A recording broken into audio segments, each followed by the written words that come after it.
उसको रिफॉर्म भी किया गया, लेकिन इसको जो आप देखेंगे टाइटली ये सुपरवाइज था बाय ब्रिटिश अथॉरिटी। इसके अलावा एक इंडियन काउंसिल बनाया गया। ये जो इंडियन काउंसिल था ये भी इस एक्ट के थ्रू बना, जिसमें बेसिकली जिसका मकसद ये था कि जो ब्रिटिश गवर्नमेंट है वो इंडियन मैटर्स पे जो इंडियन लीडर्स हैं उनसे बात करेगी, उनसे, क्योंकि अब आप देखिए बहुत अनारकी फैल चुकी थी, अब तक खिलाफत मूवमेंट आ गई है, मूवमेंट्स चल रही हैं, ठीक है, मुस्लिम और हिंदू लीडरशिप की आपस में बन नहीं रही, एक अनारकी का सीन है। इस वजह से काउंसिल बना के चलो आपस में बातचीत करके इंडियंस को जो सेटिस्फाई किया जाए।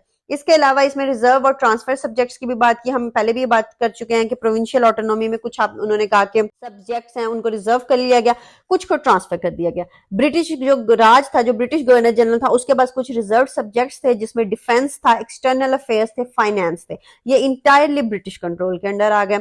जो ट्रांसफर सब्जेक्ट थे उसमें अथॉरिटी दी गई इंडियन मिनिस्टर्स को और उनको प्रोविंशियल गवर्नमेंट दी गई। बेसिकली इसको डिवाइड करने का मकसद ये था कि जो ब्रिटिशर्स हैं वो चाहते थे कि उनका